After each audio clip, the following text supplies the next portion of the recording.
오늘 이 시간 증거될 하나님의 말씀은 레위기 5장 14절에서 6장 7절까지 말씀 보도록 하겠습니다. 말씀을 함께 읽도록 하겠습니다. 여호와께서 모세에게 말씀하여 이르시되 누구든지 여호와의 성물에 대하여 부지 중에 범죄하였으면 여호와께 속건제를 드리되 내가 지정한 가치를 따라 성소의 세겔로 몇 세겔 은에 상당한 흠없는 순양을 양떼 중에서 끌어다가 속건제로 드려서 성물에 대한 잘못을 보상하되 그것의 5분의 1을 더하여 제사장에게 줄 것이요 제사장은 그 속건제의 순양으로 그를 위하여 속죄한즉 그가 사함을 받으리라. 만일 누구든지 여호와의 계명 중 하나를 부지 중에 범하여도 허물이라 벌을 당할 것이니 그는 내가 지정한 가치대로 양떼 중 흠없는 숫양을 속건제물로 제사장에게로 가져갈 것이요 제사장은 그가 부지 중에 범죄한 허물을 위하여 속죄한즉 그가 사함을 받으리라. 이는 속건제니 그가 여호와 앞에 참으로 잘못을 저질렀음이니라. 여호와께서 모세에게 말씀하여 이르시되 누구든지 여호와께 신실하지 못하여 범죄하되 고 이웃이 맡긴 물건이나 전당물을 속이거나 도둑질하거나 착취하고도 사실을 부인하거나 남의 잃은 물건을 줍고도 사실을 부인하여 거짓 맹세하는 등 사람이 이 모든 일 중에 하나라도 행하여 범죄하면 이는 죄를 범하였고 죄가 있는 자니 그 훔친 것이나 착취한 것이나 맡은 것이나 잃은 물건을 주운 것이나 그 거짓 맹세한 모든 물건을 돌려보내되 그 본래 물건의 5분의 1을 더하여 돌려보낼 것이니 그 죄가 드러나는 날에 그 임자에게 줄 것이요 그는 또 속건제물을 여호와께 가져갈지니 곧 내가 지정한 가치대로 양떼 중 흠없는 순양을 속건제물을 위하여 제사장에게로 끌고 갈 것이요 제사장은 여호와 앞에서 그를 위하여 속죄한즉 그는 무슨 허물이든지 사함을 받으리라. 아멘. 오늘 성경 본문 말씀을 근거로 신실하고 도전하며 길을 알아 풍성하게 살아요 라는 제목으로 하나님의 말씀을 증거하도록 하겠습니다. 저와 여러분들의 삶에 신실함이 있기를. 그 신실함은 먼저 하나님을 향한 신실함입니다. 그리고 그것으로 인해서 저희 여러분들이 고민하지 말고 너무 걱정하지 말고 두려워하지 말고 완벽한 것은 없잖아요. 그래서 완벽한 것은 죽음밖에 없어요. 우리 세상에서 딱 정해져서 완벽하니까 바뀌어지지 않잖아요. 죽음은 바뀌어지지 않습니다. 그런데 저희 여러분들이 도전하는 것이죠. 한번 살아보는 것이죠. 살아보시고 그러한 가운데 길을 알아서 풍성하게 살아가시기를 예수님으로 축원합니다. 레위기 5장 15절 말씀에 누구든지 여호와의 성물에 대하여 부지 중에 범죄하였으면 여호와께 속건제를 드리되 내가 지정한 가치를 따라 성소의 세겔로 몇 세겔 은에 상당한 흠 없는 숫양을 양떼 중에서 끌어다가 속건제로 드려서 성물이라는 것은요 거룩한 물건, 거룩한 물체 이렇게 얘기를 한 거겠죠. 성물이란 하나님께 드려진 제물이나 회막의 물건들을 의미합니다.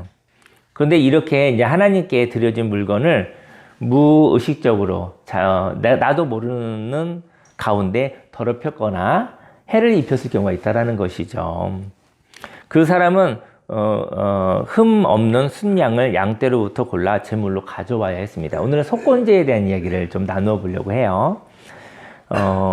16절에 보니까 성물에 대한 잘못을 보상하되 그것의 5분의 1을 더하여 제사장에게 줄 것이요 제사장은 그 속건제의 순양으로 그를 위하여 속죄한즉 그가 사함을 받으리라. 만일 누구든지 여호와의 계명 중 하나를 부지 중에 범하여도 허물이라 벌을 당할 것이니 그는 내가 지정한 가치대로 양떼 중 흠없는 순양을 속건제물로 제사장에게로 가져갈 것이요 제사장은 그가 부지 중에 범죄한 허물을 위하여 속죄한즉 그가 사함을 받으리라. 이는 속건제니 그가 여호와 앞에 참으로 잘못을 저질렀음이니라. 속건제에 대한 얘기를 오늘 좀 해보려고 해요. 범죄는 어디에서부터 오는 것일까요? 범죄는 하나님께 신실하지 못하기 때문에 생기는 것입니다. 죄를 짓는다라는 것은 기준을 모르기 때문인 것이거든요. 저희 여러분들 이제 운전하시는 분들 아실 텐데, 운전면허증을 땄다라는 것은 운전 법규에 대한 것을 당신이 알고 있으며 까먹었다 할지라도 그 법규를 어기면 벌금을 내든지 어떠한 값을 내야 됩니다라는 약속인 거예요. 그리고 그런 사람만이 운전을 하십시오라는 것이죠. 그러니까 약속인 거죠. 약속인 것이죠. 우리가 모든 법을 알 수는 없습니다. 인생 가운데 모든 법이 있겠죠. 하지만 모든 걸 알 수는 없지만 그런 법이 있는데 그런 법에서 어긋나는 행동을 당신이 모르고 행동했다 할지라도 그것에 적용됩니다라는 약속인 것이죠. 저와 여러분들이 하나님께 신실하기를 원합니다. 죄를 짓는다라는 것은 기준을 모르기 때문에 죄를 지을 수 있다는 것이죠. 기준을 알아도 그 기준을 무시할 때도 융통성 있게요. 그 기준은 이렇게 해도 괜찮을 거야 하는데 또 사고가 날 수도 있는 것이겠죠. 하지만 사고가 나면 어떤 불이익이 생기고 또 누구에게 해를 끼치게 되어지면 또 여러 가지 공공의 해를 끼치게 되어지면 당신은 이러한 값을 받아야 됩니다는 약속인 것이죠. 그 기준을 몰라도 범죄하고요. 그 기준을 알지만 무시해도 죄를 범하게 되는 것이죠. 인생 가운데 저와 여러분들이 하나님의 기준이 있는가 한번 물어봤으면 좋겠습니다. 하나님의 기준을 안다면 그 기준대로 살아가는 것이 참된 삶일 것입니다. 저와 여러분들에게 자유가 있습니다. 근데 그 자유로 하나님의 기준을 사모할 것인지 아니면 하나님의 기준이 아닌 사람의 기준, 있다가 없어지고 순간적인 기준으로 살아갈 것인지 한번 생각해 봐야 될 것 같습니다. 저희 여러분이 가지고 있는 자유로 무엇을 선택하며 살 것인가? 자유가 있거든요. 자유로 우리는 진리를 선택할 수도 있고 자유로 우리는 죄를 범할 수도 있는 것이죠. 하지만 각 사람에게 기준이 있다면 그 기준으로 살 때 인생의 한계가 있다면 그 기준을 수정해야 할 것입니다. 저희 여러분들이 어떤 기준을 가지고 살아가잖아요. 근데 한계에 봉착한 거예요. 내가 인생의 전반전에 이렇게 살아왔는데 그 기준대로 살아가니까 늘 한계가 있는 거예요. 그럼 그때 그 기준을 수정하시기를 예수님으로 축원합니다. 그리고 자신이 가진 기준이 생명이 넘치게 하고 있다면 저희 여러분이 가지고 있는 기준들이 있잖아요. 그것이 인생을 생명 있게 하는 거예요. 그렇다면 그 기준은 하나님의 기준이라는 것이죠. 그러니까 쾌락이랑 생명은 쾌락보다는 좀 넘어서는 이야기 같아요. 쾌락은 이게 즐거울 수 있죠. 당뇨병에 걸린 사람들이 이제는 설탕을 먹으면 즐거워하는 것처럼 그런 건 쾌락이겠지만 그것이 생명이라고 볼 수는 없는 것이잖아요. 잠깐의 쾌락이 오히려 생명을 저해하고 있다고 한다면 그것은 생명이라고 볼 수 없겠죠. 생명이 있으면서 또 즐거움까지 있기를 예수님의 이름으로 축원합니다. 그 기준을 날마다 새롭게 적용하며 살아가는 것이 생명의 기준일 것입니다. 그런데 기준이 없는 사람이 있어요. 기준이 없는 사람은 인생을 모호하게 살아갑니다. 너무나 소중한 삶을 도전하는 것이 없는 것이죠. 기준은 무엇이냐면요. 어떤 기준과 근거로 행동하는 거예요. 저희 여러분들이요. 어떤 행동을 할 때 어떤 이유가 있어요. 어떤 동기가 있는 거예요. 근데 그 동기가 없는 사람은요. 삶이 모호해요. 사는 것도 아니고 안 사는 것도 아니고 그냥 애매한 삶을 살아가는 것이죠. 너무나 소중한 삶을 도전하는 것이 없이 살아갈 수도 있는 것이죠. 그래서 소중한 세월을 소중하게 살지 못할 때가 있는 것입니다. 그래서 기준에 의하여 조종하는 삶이 바로 자유가 있는 삶인 것이죠. 지난 금요일날 기도하여 주셔서 금요일날과 토요일날은 대구 이별학교 그 집단 모임을 갔다 왔어요. 갔다 왔는데 그 집단 모임 가운데 저와 사모님과 함께 해서 8명 정도 함께 좀 소중한 시간을 가지게 됐는데요. 거기에 보니까는 40대에 고민하는 그 젊은 부부의 고민하는 이야기가 있더라고요.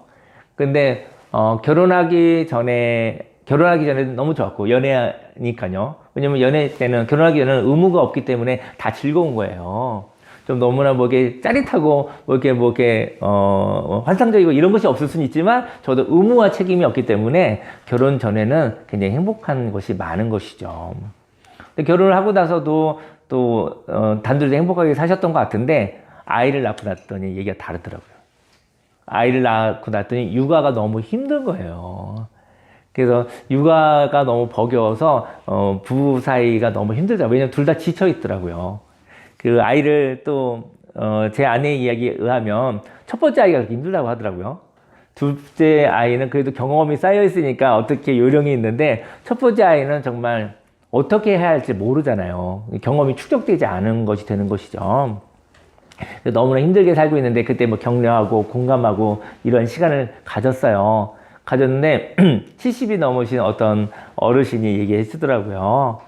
아, 이게 참 제 마음에 다가와서 지금 잠깐 나누는 것인데요. 70이 넘으신 어르신이 이렇게 얘기하더라고요. 40대의 하루는 값이 얼마이겠느냐 그러더라고요.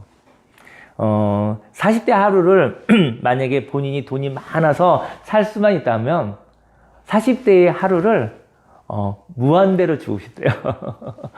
무한대로 주고 그 하루를 살고 싶대요. 그런 얘기를 하면서 격려를 해주시더라고요. 왜냐면 오늘 너무 소중한 날이다.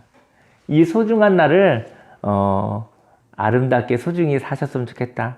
70이 넘은 나에게 만약에 40대의 하루를 선물로 준다면 내가 재벌이 되어져서 무한대의 물질이 있다고 한다면 몇십억 몇백억이가 죽어도 그 하루를 살고 싶다 그렇게 얘기를 하더라고요. 오늘은 뭐 20대, 30대, 40대, 50대, 60대 이게 중요한 것이 아닌 것 같아요. 하지만 오늘은 그러한 날입니다. 오늘은 바로 저와 여러분들이 너무나 소중하게 여기는 하나님이 주신 선물의 날인 것이죠. 오늘을 평가하여 폄하하지 마시고 오늘을 너무나 소중하게 아름답게 살아가시기를 예수님으로 축원합니다. 오늘 하나님이 주신 자유로 풍성한 삶을 살아가기를 소망합니다. 이렇게 풍성하게 살아가려면 먼저 하나님께 신실하여야 합니다. 하나님이 모든 것을 만드셨죠. 그래서 모든 것이 하나님의 성물인 것입니다. 이 세상의 모든 것을 하나님이 빚으셨어요. 그래서 그것을 거룩한 물체, 거룩한 물건, 거룩한 형상, 성물인 것이죠. 그런데 이러한 성물 의식이 없다면 자기 마음대로 거짓말하여도 된다는 생각이 있는 것입니다. 저희 여러분들이 자기 마음대로 자기 편리대로 거짓말을 들키지만 않는다면 이렇게 바뀌었다 저렇게 바뀌었다 살 수도 있는 것이죠.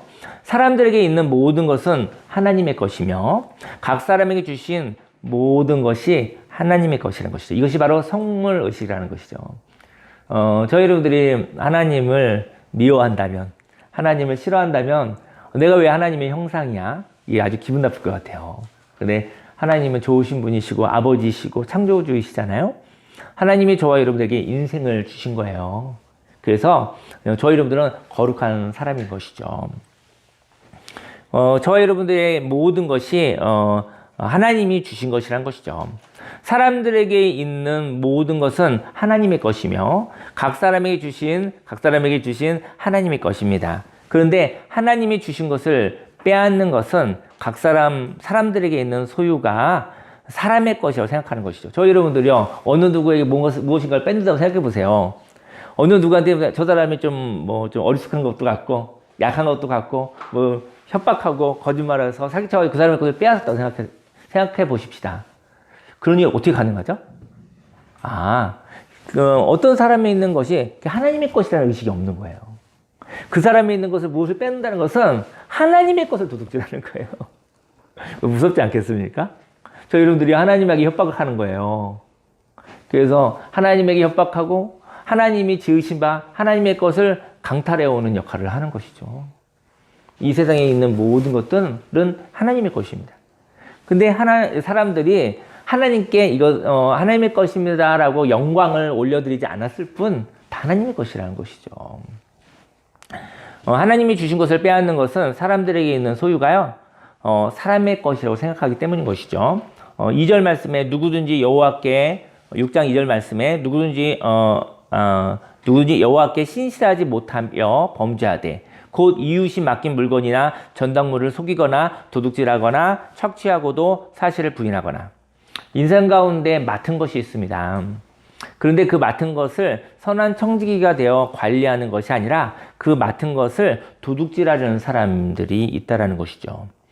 저희 여러분들의 생명도 하나님이 주신 걸 맡은 거예요. 저희 여러분들이. 저와 여러분들의 생명도 내 것은 아니에요. 하나님이 주셔서 맡은 것 뿐이죠. 그리고 살고 있는 것이죠. 하나님이 주신 것을 맡았습니다. 그런데 그 말은 그 맡은 것을 이익의 도구로 활용하여 강탈하려고 한다면 하나님의 성물을 강탈하는 것입니다. 3절 말씀에 남의 잃은 물건을 죽고도 사실을 부인하여 거짓 맹세하는 등 사람이 이 모든 일 중에 하나라도 행하여 범죄하면 저 여러분들이 이제 혹시 길을 걸어가다가 내 것이 아닌데 무엇인가 주는 경험이 있으신가요? 저는 경험이 있는데 이제 길에 있으니 뭔가 있으니까 뭐 주인이 없는 거잖아요. 그걸 주우면 좋죠. 뭐 금덩이가 될 수도 있고 돈이 될 수도 있고 뭐 복권이 될 수도 있고 뭐 좋은 물건일 수도 있고 생재다 즐겁다 이렇게 얘기할 수도 있겠죠.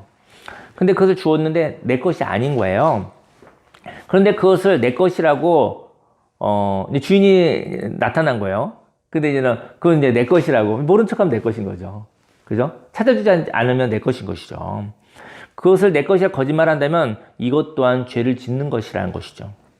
모든 것이 하나님의 것입니다. 그리고 그것을 하나님이 각 사람에게 주었다라는 거예요. 근데 자신에게 주지 않은 것에 대하여 자신이 우연히 가질 수 있다 하여 그것이 나의 것이라고 생각한다면 그것은 하나님이 각 사람에게 주신 것을 인정하지 않는다는 것이죠. 왜 저와 여러분들이 함께 살아갈 수 없을까요? 그것은 각 사람에게 하나님이 각 사람에게 인격을, 각 사람에게 모양을 주었다는 것을 존중하지 않기 때문에 함께 살기 힘든 거예요. 각 사람에게 하나님이 주신 것을 존중하며 살아가는 거예요. 하는 것입니다. 그러면 함께 살아가는 것이 즐겁거든요. 근데 각 사람에게 있는 어떤 것이 그것이 하나님의 것이 아니라 내가 좌지우지할 수 있다. 내가 힘으로 빼앗을 수 있다. 내가 힘으로 나의 지혜로 조종할 수 있다 생각하니까 함께 사는 것이 재미가 없는 거예요. 함께 사는 게 아니라 이용당하며 살고 그리고 상처받으며 사는 것이죠. 힘만 있으면은 이용당하면서 폭력을 당하면서 그리고 마음 상하면서 살아가니까 함께하는 게 싫은 것이죠. 사람과 함께하는 것은 힘이 없을 때 사람과 함께하기 싫습니다. 그래서 그때 우울증에 걸리기도 하고 대인 공포증도 생길 수 있는 것이죠. 저와 여러분들에게 있어서 이러한 행동이 하나님께 신실하지 못한 것입니다. 각 사람들, 그쵸? 뭐 가족도 있죠. 뭐 부모님도 또 자녀분도 또 아내도 남편도 그죠? 또 이웃들도 형제들도 이 각 사람에게 주신 분깃이 있는 것이죠. 그것을 존중했었을 때 함께하는 것이 즐거운 것이죠. 존중받은 느낌? 내 모습을 수용해주는 듯한 느낌? 그러면 함께 걸어가는 것이 즐거운 것인데 내 의견과 내 모습을 갖다 부인하는 사람과 사실은 떨어지고 싶죠. 가능하다면 멀리 떨어지고 싶죠. 말을 걸고 싶지 않죠. 그런 일이 되어지는 것입니다. 이 세상의 모든 것을 하나님이 각 사람에게 주셨습니다. 그것을 인정하시나요? 저는 오늘 예배 가운데 저희 여러분들이 또 한 주간 또 살아가겠죠. 각 사람의 모습을 인정하는 저와 여러분들이 되기를 예수님으로 축원합니다. 또 두 번째로 풍성하게 살아가려면 다음으로 죄를 인정하고 돌려보내야 합니다. 4절 말씀에 이는 죄를 범하였고 죄가 있는 자니 그 훔친 것이나 착취한 것이나 맡은 것이나 잃은 물건을 주운 것이나 그 거짓 맹세한 모든 물건을 돌려보내되 곧 그 본래 물건의 5분의 1을 더하여 돌려보낼 것이니 그 죄가 드러나는 날에 그 임자에게 줄 것이요. 사람에게 있는 것이 모두 다 하나님의 것이라고 했죠. 그런데 그 각 사람이 가진 것은 하나님의 것인데 하나님의 것을 빼앗긴다면 그의 마음이 너무나 마음이 아플 것입니다. 저 여러분들 가운데 하나님이 내게 주셨어. 근데 이것을 어떠한 이유로 빼앗긴다 한다면 얼마나 속상할까요? 하나님이 주신 것을 잃어버렸으니까 얼마나 속상하겠습니까? 그래서 저와 여러분들에게 사람에게 있는 것이 모두 다 하나님의 것인데 바로 각 사람이 가진 것은 하나님의 것인데 이 하나님의 것을 빼앗긴다면 하나님의 것은 빼앗길 수가 없어요. 하나님의 것은 빼앗길 수가 없는데 그것을 빼앗기게 된다면 그것은 얼마나 마음이 아프겠습니까? 그렇죠? 여러분들 사람이 빼앗을 수 없는 것이 있습니다. 그것을 인정하시면 좋을 것 같아요. 어느 누구도 내 안에 있는 하나님의 형성을 빼앗아 갈 수가 없어요. 그것이 자존감의 시작이에요. 그것이 바로 존재의 시작입니다. 그것이 바로 나의 형성의 시작입니다. 그래서 여러분들과 제가 보았었을 때 모든 것을 잃어버릴 수 있어도 내 안에 있는 것, 하나님이 주신 것, 그것은 무엇으로도 빼앗길 수 없다. 그것이 소명이요, 그것으로 살아가는 자가 되기를 예수님으로 축원합니다. 인생을 살아가다 보니까 이거 내 것인데, 하나님이 주신 것인데 어떻게 하다 보니 상실이 되어졌어요. 빼앗기게 되었어요. 그의 마음은 얼마나 아플까요? 하나님이 주신 것을 잃어버린 것 같아서. 인생 가운데 모순이 있습니다. 그 모순은 빼앗긴 사람은 있어요. 많아요. 근데 빼앗은 자가 없다라는 거예요. 아마 여기에는 빼앗긴 것에는 관심이 많지만, 저희 여러분들이 빼앗긴 것에는 관심이 많지만 빼앗은 것에 대한 의식이 너무나 관대하기 때문인 것입니다. 그렇잖아요. 빼앗기면 고통이 있잖아요. 근데 빼앗을 때는 쾌락이 있잖아요. 빼앗을 때 쾌락이 있으니까 그 쾌락이 즐거워진다고 한다면 빼앗은 것에 대한 의식은 없는 것이죠. 내가 획득했구나, 내가 성취했구나, 내가 뭔가 성공했구나, 이렇게 생각하는데, 혹시 뭐 성공이 나쁜 건 아니죠. 뭘 이룬다는 것은 나쁜 것이 아니죠. 좋은 것이죠. 하지만 누구 것을 도둑질하는 성공은 하지 않으시기를 예수님을 축원합니다. 하나님으로 받은 성공이었으면 좋겠어요. 그냥 하나님으로 받아서 뭐 사람들이 볼 때 당신 성공했습니다, 이런 얘기 들어도 좋죠. 근데 하나님의 것을 받았으면 좋겠어요. 근데 사람의 것을 갖다가, 뭐 성경에 그런 얘기 있죠. 내가 99마리의 양이 있는데, 한 마리의 양을, 저 옆에 있는 한 마리 양을 갖다 채워서 100을 딱 채우면 너무 즐겁겠구나. 그래서 그 한 마리 양을 빼앗아가는 이야기들 있잖아요. 그런 일을 하면 되겠습니까? 자기의 불안해서, 자기의 즐거움을 위해서 다른 사람의 생명을 빼앗아가면 되겠습니까? 근데 그런 일이 내가 빼앗았다라는 의식이 없음으로 인해서 많이 하는 일이 될 수도 있다라는 것입니다. 그래서 빼앗긴 것에는 관심이 많지만 빼앗은 것에 대한 의식이 너무나 관대하기 때문인데요. 혹시나 저희 여러분들도 빼앗기기도 하고 빼앗기도 하는 것 같아요. 그래서 빼앗긴 것은 빼앗기지 마시고요. 하나님 주신 것도 이거 빼앗기면 안 되죠. 지키십시오. 하지만 저희 여러분들이 나도 모르게 세상적 사고에 의해서 세상적인 방식을 통해서 혹시 하나님의 사람, 그 사람이 연약하여 내가 이렇게 힘으로 빼앗지는 않았는가, 그런 생각을 한번 해보는 것도 좋을 것 같아요. 근데 그것은 그 사람의 것을 빼앗은 것이 아니라 하나님의 것을, 하나님이 그에게 주신 것을, 하나님의 것을 도둑질한 일이 되어진 것이라, 그래서 신실하지 못하고 죄가 되는 것이죠. 인생의 계산이 맞지 않습니다. 아마도 빼앗은 자가 자신이 빼앗았다는 의식이 부족하고, 빼앗긴 자가 자신의 권리를 빼앗겼다는 의식이 부족하기 때문인 것 같습니다. 빼앗기지 마시고요. 빼앗지도 마르시기를 예수님을 축원합니다. 사람들은 하나님께 죄 짓는 것만 무서워하죠. 하나님께 죄 짓는 거 무섭죠. 왜냐면 하나님께 죄 지으면 하나님께 혼날까, 이런 마음이 있잖아요.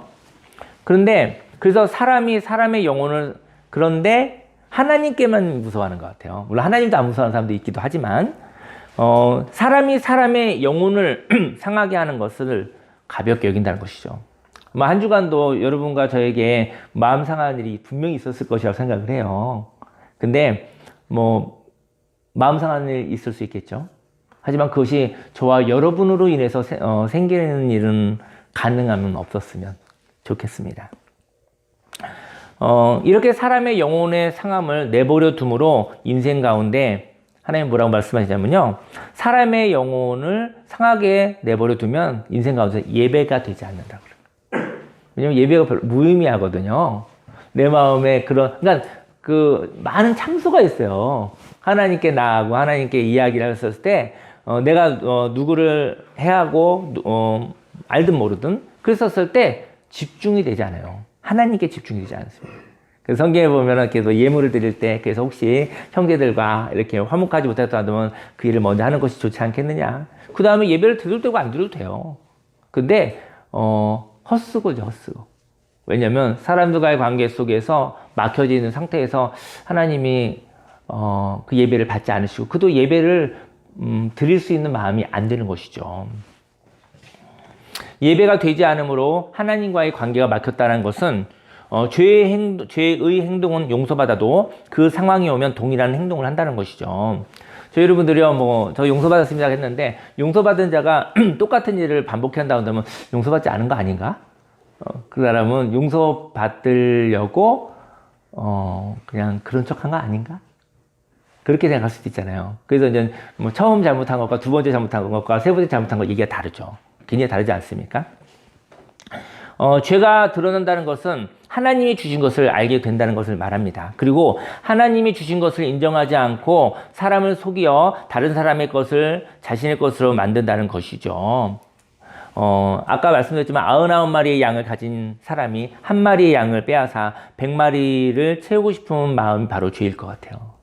한 마리의 양이 어떤 사람에게는 생명이지만 99마리의 양을 가진 사람에게는 불안함을 해소하기 위해서, 불안해서 하나 채우고 싶은 거예요. 그리고 그걸 가지고 나 100개 있어 라고 자랑하고 싶은 마음이에요. 어떤 사람의 생명을 뺏어다가 나의 어떠한 불안함과 나의 쾌락을 자랑하고 싶다고 한다면 잘못한 일이죠. 어떤 사람에게는 생명인데. 그래서 그렇지 않기를 예수님으로 축원합니다. 인생에는 죄가 있습니다. 한계가 있습니다. 그 한계를 인정하는 것이 참된 자유이지요. 한계를 극복한다는 것은 하나님이 정하여 주신 한계를 인정하는 것을 의미합니다. 하나님의 한계는 진리입니다. 진리가 있는 것이죠. 하나님의 심령을 가진 자에게는 한계가 극복이 되는 게 있어요. 그런데 죄란 하나님의 심령이 없으면서, 다시 말해 자유가 없으면서 한계를 무너뜨리려고 한다는 것이죠. 죄가 드러나면 그 기준에 따라 나의 것이 아닌 것을 하나님이 정해주신 사람에게 돌려보내야 할 것입니다. 아까 길에서 뭔가 주었다고 그랬잖아요. 길에서 뭔가 주었는데 주인이 없구나, 나에게 하나님이 이제 은혜를 주셨구나, 나에게 뭔가 주셨구나, 이렇게 생각하는 거죠. 그러는데 조금 있다가 주인이 온 거예요. 길에서 어슬렁슬렁 뭐 지갑을 찾던지 내가 무엇을 잃어버려서 한다고 하는데 보고 저 사람이 주인 같은 것이죠. 그러면 혹시 이거 제가 주웠는데, 이렇게 얘기하는 거 좋은데 쉽지 않잖아요. 물론 그게 그렇게 하면 좋은데 한 번 정도는 갈등이 있지 않을까. 그게 굉장히 소중한 것이라고 한다면, 값어치가 많이 가는 것이라고 한다면 그럴 것 같아요. 근데 그때 돌려주어야 된다는 것이죠. 저와 여러분들의 삶 속에 저와 여러분들에게 있는 것이 사용할 수 있는 것이 있고요. 원주인이 오면 맡았다가 찾아줘야 될 것이 있다는 것이죠. 저희 여러분들이 가지고 있는 것이 있어요. 그게 내가 사용할 것이 있어요. 근데 주인이 오면은 맡았다가 줘야 될 것이 있다는 것이죠. 어떻게 보면 부모님들한테 자식들도 그런 존재인 것 같아요. 또 자식들에게도 부모님이 그런 존재인 것 같아요. 함께 있는 시간이 있지만 원주인은 하나님의 것이죠. 그리고 하나님 안에서 자유를 누릴 수 있도록, 그리고 하나님 안에서 존중할 수 있도록 그런 삶을 살아가시면 좋을 것 같습니다. 저와 여러분들에게 있는 것이, 사용할 수 있는 것이 있어요.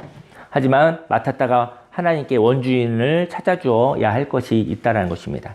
만일 저와 여러분들에게 가진 것이 나의 것이 아닌데, 그런데 가진 것이 있다면 원주인에게 돌려줄 때는 미안한 마음을 가지고 돌려주시기를 바랍니다. 그래서 오늘 성경은 5분의 1을 더하여 돌려주라고 말하고 있다는 것이죠. 저와 여러분들이요, 이런 걸까요? 저와 여러분들이 함께 했었던 것이 있었는데, 하나님이 달라고 하는 것이죠. 그때 함께 있었던 시간 고마웠었고, 함께 있었던 시간 나도 모르게 혹시 불편하게 하지 않았나 하는 미안함이 있었고, 그 마음으로 사실은 저는 이제 부모님들이 자식들을 결혼시킬 때 그런 마음일 것 같아요. 품 안에 있었던 기간 동안에 하나님이 선물로 주셔서 함께하는 시간 가졌지만, 이제는 결혼을 하여 또 자신의 인생을, 배우자를 만나 떠났을 때 그때 고마움과 미안함으로 해서 그 마음으로 이렇게 보내는 것이 아닌가 생각이 들어요. 또 반대도 마찬가지죠. 자식들도 부모님으로부터 또 보살핌을 받고, 그리고 자신의 부모님도 또 하나님께 또 올려드리는 그때 고마움과 미안함의 마음이 5분의 1이지 않을까, 그런 마음이 생각되어집니다. 우리 옆 사람하고 한번 이렇게 이야기 해볼까요? 고맙습니다. 한번 인사해 보겠습니다. 고맙습니다. 다시 한 번만 해볼게요. 미안합니다. 제가요, 이런 말 하면 얼마나 인생이 좋은데, 안 해보니까 해야 될 때 못 하더라고요. 고마울 때 고맙다고 이야기하고, 미안할 때 미안하다고 얘기하고 한다는데, 얼마나 윤활유 같은지 몰라요. 인생이 풍성하고 원활한지 몰라요. 근데 보니까, 그런 말을 안 해봤나 봐요. 저도 많이 안 해본 것 같아요. 근데 해본 사람이 그 상황에 할 수 있거든요. 저희 여러분들이 앞에 또 하나님 안에서 고마움과 미안한 마음들, 그런 마음들이 있기를 예수님으로 축원합니다. 그리고 사람들과도 그 말이 필요할 때가 있다는 것이죠. 풍성한 삶을 살려면 마지막으로 죄의 태도를 용서받아야 합니다. 6절 말씀에 그는 또 그 속건 제물을 여호와께 가져갈지니 곧 내가 지정한 가치대로 양떼 중 흠없는 순양을 속건 제물을 위하여 제사장에게로 끌고 갈 것이요. 제사장은 여호와 앞에서 그를 위하여 속죄한즉 그는 무슨 허물이든지 사함을 받으리라. 속건제는 하나님의 성물을 사용하다가 무의식적으로 해를 끼쳤을 때 그것을 보상하는 모습으로 5분의 1을 더하여 값을 지불하는 제사였습니다. 그런데 이웃을 향하여도 동일하게 부지 중에 이웃에게 해를 끼쳤다면 5분의 1을 더하여 보상하라고 말하는 거예요. 그러니까 성막에 성전에 있는 성물에 대해서 나도 모르게 어떻게 하든지 그것이 더럽혀지든지 부서졌든지 그러면은 그렇게 속건제를 드리라고 하는 건데 그것과 동일하게 사람과의 관계에서 그런 일이 생기면 속건제를 드리라는 거예요. 그럼 이 얘기가 일맥상통하는 얘기가 있다라는 것이죠. 그게 무슨 얘기인가? 그것은 사람이 성물이라는 거예요. 사람이. 성전 안에 있는 성물이 아니라 저와 여러분들이 하나님의 성전이잖아요. 너희가 하나님의 성전인 것과 하나님의 성령이 너희 안에 거하는 것을 네가 알지 못하느냐. 저와 여러분들이 상하여지면 저와 여러분들이 여러분들의 가족과 친구들과 이웃들이 하나님의 성물인 거예요.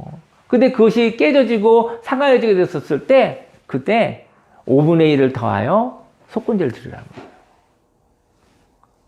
하나님의 것이라는 것이죠. 저 여러분들이 한 사람 한 사람 완벽하진 않지만 하나님의 지으신 바라고 생각한다면 그때 소중히 여기고 존중할 수 있을 것 같습니다. 그리고 저와 여러분들도 똑같이 그런 존중을 받게 되겠죠. 성물이란 한 사람이 욕심대로 사용할 수 없는 것을 의미하거든요. 오늘 성경은 사람도 성물이라고 말합니다. 그래서 사람을 막 사용하여 해를 끼쳤다면 성물인 그 사람이 여러 사람을 위하여 다시 말해 하나님의 뜻에 맞게 사용되도록 하는 일을 막은 것이 되는 것이죠. 저와 여러분들의 주위에 있는 사람들이요 하나님께 어떻게 쓰임받을지 모릅니다. 인생 가운데 하나님 앞에 어떻게 보석으로 빛날지 모릅니다. 근데 여러분과 제가 그 성물을 욕심대로 다뤘다고 한다면 그래서 하나님의 뜻대로 살아갈 수 있는 모습으로 방해하는 역할을 한다 한다면 저 여러분들에게 속건제가 필요하다는 것이죠. 그게 바로 미안함과 고마움일 것 같아요. 죄의 태도는 하나님의 뜻대로 살지 않는 것을 의미하는데요. 죄의 태도로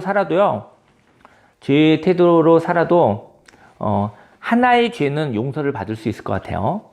하나의 우린 죄를 많이 짓죠. 우리 한계가 있으니까 완벽하지 않으니까. 근데 하나의 죄는 용서를 받죠. 그리고 새로운 기회를 얻겠죠. 하지만 죄의 태도로 살면요, 한계가 있는 생명의 기회를 잃어버린다는 것이죠. 오늘은 하나님의 뜻으로 살아가는 행복하게 살 날입니다. 죄를 지어서 방향을 돌이켜 진리의 길로 가는 것을 사모하시기 바랍니다. 죄를 지었는데 그 다음에 방향을 돌이켜서 진리의 길로 가는 것을 사모했으면 좋겠어요. 죄의 길을 걸어가기 전에 저와 여러분들이 어느 날 인생을 걸어봤더니 전 죄의 길인지 몰랐어요. 이럴 수 있죠. 우리가 다 길을 알 수 없잖아요. 인생에 상실도 있고 인생에 어긋남도 있고 인생에 정말 속상함도 있으니까요. 근데 어느 날부터요 죄의 길이 보이는 거예요. 죄의 길이 보이면 안 가도 되잖아요. 죄의 길의 결말이 보이잖아요. 이상하게 보이는 거예요. 가고 싶지 않은 거예요. 하나님의 감정이 하나님의 이성이, 하나님의 행동이, 하나님과 함께함을 통해서 가보지 않아도 될 것 같아. 가고 싶은 마음이 들지도 않고 가서는 안 될 것 같아. 이상하게 그게 보이는 거예요. 가지 않았거든요. 한 번도 가보지 않았는데 그런 느낌, 그런 마음이 드는 거예요. 죄의 길을 걸어가기 전에 죄를 알아볼 수 있다면 남겨진 인생을 자유롭고 행복하게 풍성하게 살아갈 수 있을 것입니다. 한 가지 이야기를 나누고 기도할게요. 저는 자원하는 종에 대한 얘기를 한번 나눠보고 싶은데요. 뭐 이게 일맥이 맞지 않을지 모르지만 제가 한 주간 한번 생각해본 이야기인데 그냥 에피소드를 한번 들어보세요.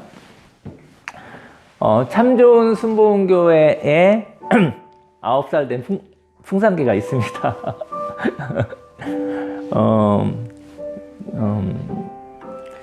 그 지난주에 줄이 풀려져서 이 자유를 가지고 산과 들과 호수를 뛰어다니더라고요. 참 희한하게요. 어떤 줄을 이렇게 와이어 줄로 되어주면 재주가 있는 건지 모르겠는데 한 달에 2번은 풀려요. 그래서 참 재밌게 놀고 옵니다.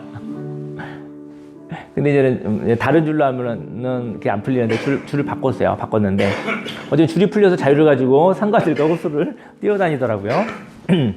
걱정스러운 마음에 찾으러 나갔는데 지난주 주일날 있었던 것 같아요. 밤에 걱정스러운 마음에 찾으러 나갔는데 50m 앞에 있더라고요. 그래서 참순아 그랬더니 발견하게 되었죠. 참순이가 저희 그 교회의 풍산개 이름입니다. 참 좋은 순복음교회의 이 줄임말 참순이. 참순아 그랬더니 그럼 주인이 부르면 와야 되잖아요. 참순이는 주인을 보더니 반대편 산으로 달려가더라고요. 자유가 그렇게 좋은 거예요. 주인보다 자유가 그렇게 좋은 거예요. 밤이 늦어서 찾으러 다닐 수도 없고 돌아오지도 않을 것 같아요. 걔를 못 찾아, 걔를 어떻게 잡겠습니까? 주일이면 예배 후에 저희 교회 예배 후에 공동 식사를 한 뒤 강화에서 놀이 삼아 안식하러 온 성도님들과 10여 명, 20여 명 가까이 교회 위쪽 100m쯤에 있는 국화 우리 호수 둘레길을 우리가 1시간 정도 걷잖아요. 참 산책하고 행복한 일인 것 같아요. 사계절의 경치가 있는 호수를 보며 자연을 만끽하고 마음의 휴식도 하고 함께 걸으며 나누는 이야기는 참 즐거운 놀이입니다. 그런데 지난주 저희 그 사랑하는 둘째 아들이 이렇게 얘기하더라고요. 아빠 산책할 때 참순이도 데려가요 그러더라고요. 평상시에 놀아주지 않으니 주일날 함께 놀면 좋을 것 같다고 하더라고요. 뭐 사람 10사람 20사람하고 같이 뭐 그것도 또 지혜가 필요해서 신경 쓰이는 게 있는데 걔까지 데려가는 게 내가 신경에 여유가 있을까? 그래서 아니다. 뭐 다른 날 하자 이런 생각이 들기도 하고 우리 성도님들과 교제하는 시간도 그것도 또 섬세함이 필요하니까 저한테는 그런 여유는 없었던 것 같아요. 근데 그런 제안을 받았어요. 참순이의 주인으로 집과 사료와 민원으로부터 보호하는 것은 저의 역할이었어요. 저기 참순이의 생명은 제가 보호한 거예요. 주위에서 얼마나 개를 정리하라고 하는지. 왜냐면 개들이 지나가면 같이 짖으니까. 개를 좋아하는 사람도 좀 낫지만 여기 개들이 위가 계속 지나가는 산책로예요. 개들 지나갈 때마다 계속 우리 참순이가 이렇게 말을 하니까. 그래서 제가 이제 모른 척하고 그냥 10년까지 온 거거든요. 하지만 바빠서 참순이와 놀아줄 여유는 없었던 것 같아요. 우연히 줄이 풀려서 오늘 밤은 참순이가 충분히 놀다 올 것 같아요. 다음날 아침에 오니까요.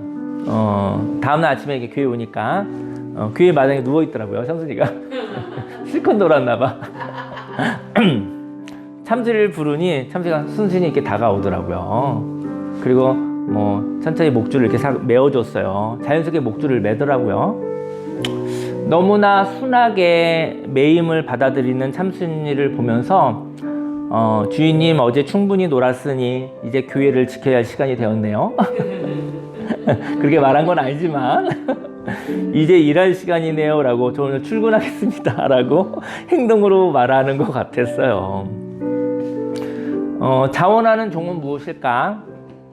참순이는 주인과 신뢰의 관계가 생긴 것 같습니다. 그래서 순순히 역할을 위하여 반응하는 것이겠지요. 참순이를 향하여 미안한 마음이 있습니다.